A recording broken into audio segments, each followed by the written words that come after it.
Professor Mohammed Morandi from the University of Tehran joins us now. Thank you very much for being with us, Professor. I just wonder, first of all, what has Iran achieved by this attack on Israel?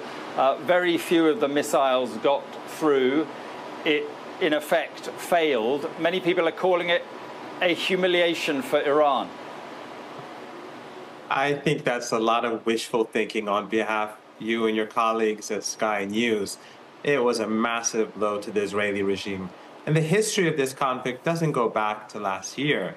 It is 76 years of ethno-supremacism, ethnic cleansing, and this is a racist regime that you support.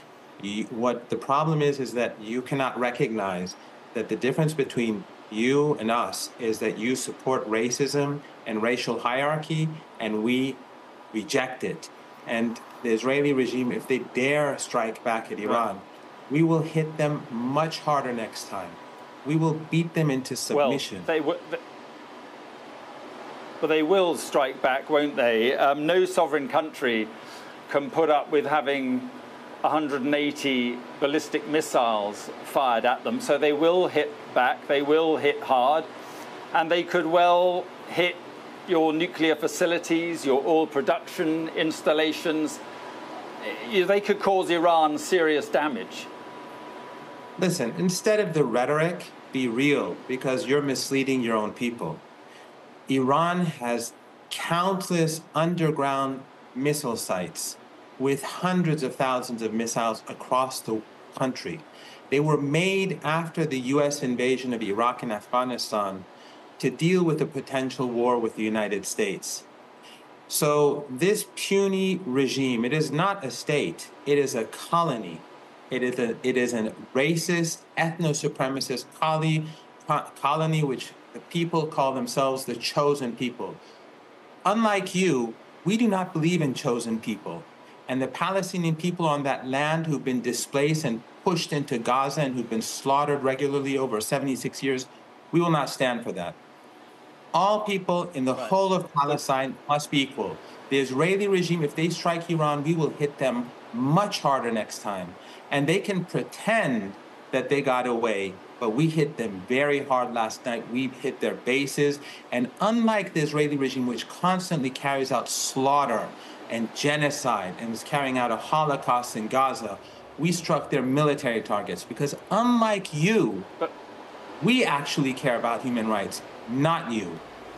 Professor, let me just say that we're on the verge of an all-out war, or certainly a war between Israel and Iran. It could be a war that Iran loses. If Iran does lose that war, do you think that the current Iranian regime could survive a defeat? Because that is if what you say is right and Iran is going to hit back even harder, that could be where this all ends up. Iran will not hit back harder. Iran will hit back much harder. The head of the Iranian forces says Iran will destroy, target, and destroy all of the Israeli regime's infrastructure. This was the tip of the iceberg. Iran will lose no war. The Israeli regime will. It is time for you and others to end your racism and to end your support for the superior race and to accept that all people in Palestine have equal rights and the Palestinian people have a right of return. Jews, Christians, and Muslims are equal. Unlike what you say, they are equal, and we will accept nothing less than that. The regime must go, and all people must be treated equally. Right. And if the only thing, there's no doubt that Israel will lose, but the only variable here is the United States. If the United States gets involved, have no doubt, the U.S. will be swept out of Iraq by the Iraqi resistance, and all its assets in the Persian Gulf will be destroyed.